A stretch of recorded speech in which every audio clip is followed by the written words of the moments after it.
सबसे पहले तो सुनो, आपका जिस दिन एग्जाम है उस दिन सबसे पहले नींद बहुत अच्छी लेना, ठीक है।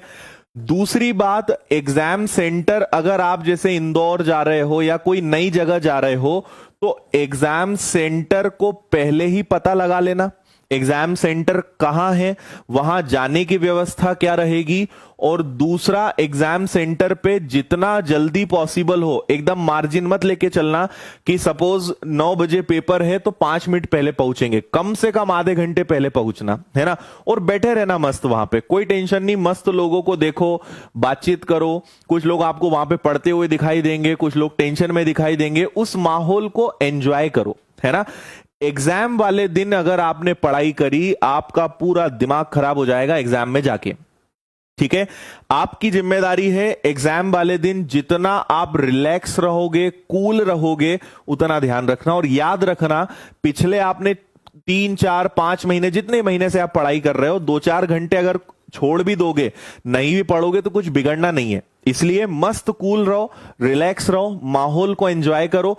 तो एक तो नींद अच्छी लेना, एग्जाम सेंटर का ध्यान रखना, बेसिक चीजें अपने साथ लेकर जाना। बेसिक चीजें मतलब क्या क्या होता है कि पेन ले गए, पानी की बोतल ले गए, है ना। और इसके अलावा और भी अच्छा अपना एक सिंपल बैग, भले कुछ बिस्किट विस्किट पटक लेना, कुछ खाने के सामान रख लेना, है ना। अलाउ कर दे तो ठीक, अदरवाइज पानी की बोतल तो ले जा ही सकते हो। या एग्जाम देने जाओगे उसके पहले कुछ खा पी जाना, या एग्जाम के निकलने के बाद भूख लगेगी। तो बेसिक चीजें अपने साथ लेकर जाना, यूं ही उठ के मत चले जाना। घड़ी जरूर लेकर जाना, मोस्ट इंपॉर्टेंट चीज। एक बात ये हो गई।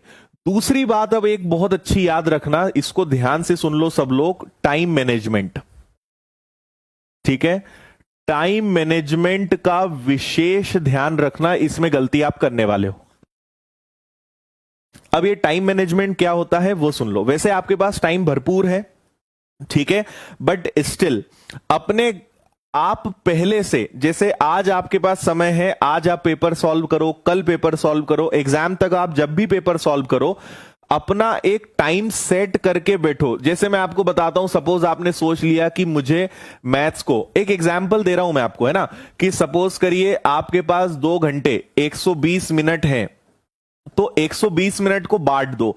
कैसे बांट दो? आप घर से सोचकर निकलोगे कि मुझे मैथ्स को 30 मिनट्स देना है ना, मुझे रीजनिंग को 25 मिनट देना है, मुझे जीएस को 20 मिनट देना है। मतलब ऐसा अपना टाइम घर से बांट कर जाना, है ना। और फिर वहां पर क्या करना, उतने टाइम में ही उसको हल करना।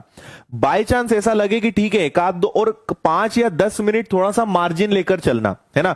आपके पास मान लीजिए 120 मिनट है, तो आप ये मानो कि आपको पेपर 110 मिनट में देना है, 10 मिनट छोड़कर चलो। कई बार कुछ दिक्कतें आ जाती हैं, ठीक है। तो अपना 10 मिनट छोड़कर चलो, उसी में मैथ्स रीजनिंग सबका टाइम बांटकर चलो और उसी हिसाब से करना, है ना। कई लोग गलती ये करते हैं कि वो मैथ्स में पता चला 1 घंटा दे दिया, है ना।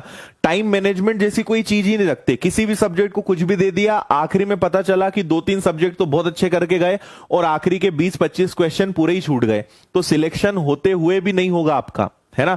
इसलिए हर सब्जेक्ट को टाइम बांटना, उतने टाइम में ही करना, जैसे ही टाइम उसका खत्म हो जाए उस सब्जेक्ट को छोड़कर अगले सब्जेक्ट पर चले जाना। आखिरी में अगर टाइम बच जाए तो फिर आप उसके बचे हुए क्वेश्चंस कर लेना, पहली बात। दूसरी बात, अगर कोई प्रश्न बहुत कठिन है, 2 बातें सुन लो, कठिन है या कैलकुलेटिव है, मतलब बन तो रहा है पर कैलकुलेशन ज्यादा है, ऐसे क्वेश्चंस को छोड़ देना। मतलब थोड़ा सा करके देख लो, 1 मिनट आधा मिनट अगर बन रहा है तो ठीक, आपको लग रहा है कि सर ये बन तो जाएगा पर हमारा शायद 5-10 मिनट खराब हो जाएगा, छोड़ दो, है ना। जबरदस्ती किसी क्वेश्चन को ऐसे पकड़ के नहीं बैठना है कि नहीं हम तो एकदम लाइन से चलेंगे, सीक्वेंस में चलेंगे। अगर किसी क्वेश्चन में टफ लग रहा है या लग रहा है कि ये बहुत टाइम ले लेगा, छोड़ दो। आखिरी में टाइम बचेगा तो कर लेना, नहीं तो छोड़ देना, कोई दिक्कत नहीं है। और ऐसा मैथ्स में और रीजनिंग में ही होना है, बाकी इसके अलावा कोई दिक्कत नहीं है।